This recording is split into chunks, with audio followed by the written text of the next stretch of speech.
quick backstory on Butterball Farms. We've been hiring returning citizens, and does everybody know what I mean when I say returning citizens? Not soldiers. But that's a lot of people think that. So returning citizens, when I use the word returning citizens, I mean people coming out of the criminal justice system.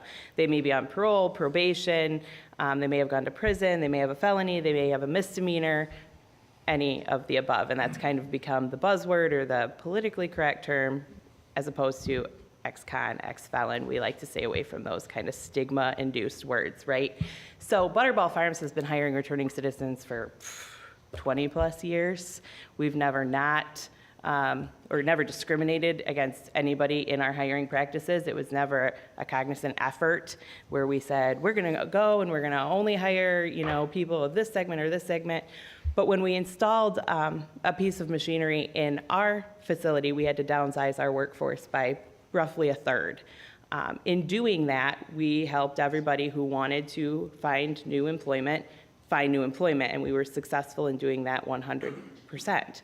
However, the people we found the most difficulty in finding a new job were those with a criminal background.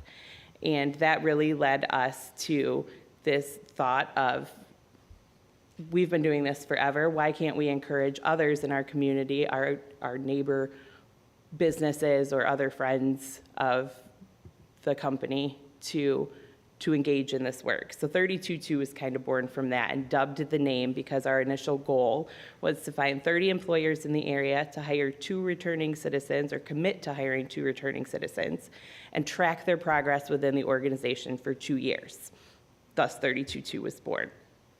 Over the last 2 years, we've had great success. We've been able to measure approximately 500 companies in our greater Grand Rapids, West Michigan area who hire returning citizens.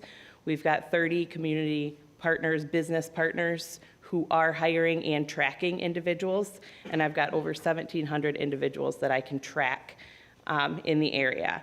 And what we have found from that, and the whole reason behind doing that, was to measure the success of these individuals in the workplace to reduce the stigma, right? That these people are they're gonna be late for work all the time, or they're not committed because they came out of the system, and that is just not the case.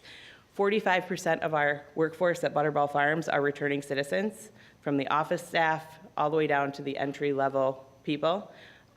Their tenure is longer than those without a criminal background, and that is the truth across all of the companies that we are working with.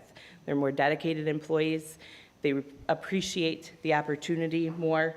They take advantage of more educational and training opportunities, and many of these individuals are coming in with skills you wouldn't think that they would have, that they've learned from the vocational village, or they've learned prior to going into prison or jail. The truth is that 1/3 of Americans have a criminal background of some sort. Those of us that don't are probably just lucky we didn't get caught doing something. Because quite frankly, we've probably all done something, whether minor or not, that we shouldn't have done and could have been caught for, right?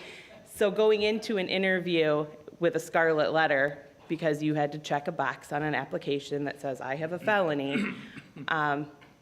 even if you don't have a felony or a criminal background, what would you do if you went into an interview and had to tell the person interviewing you your most embarrassing moment? And that's how you are now labeled. So at Butterball, we've removed the box from our applications. We do not ask about a criminal history until someone is offered a position within our company. And even when they disclose that information, they're not eliminated from the pool whatsoever.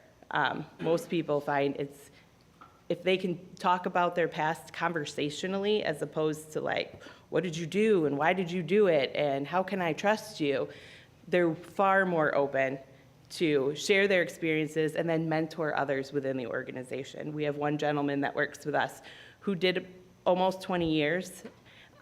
He's become one of our best employees. He's risen in the ranks within our organization, and he is a great mentor to those new people who might be on work release and able to come to Butterball and work and be given the opportunity. Because the number one, well, there's two of the biggest indicators of recidivism in our community is employment and housing.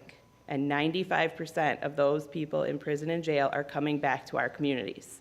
So if we can help them with housing and we can help them with employment in a success-oriented environment, it's better for our communities, it's better for the business's bottom line, and it's better for those individuals who can now reconnect with their families, who can pay child support they might not have been able to, and now they get to see their kids again.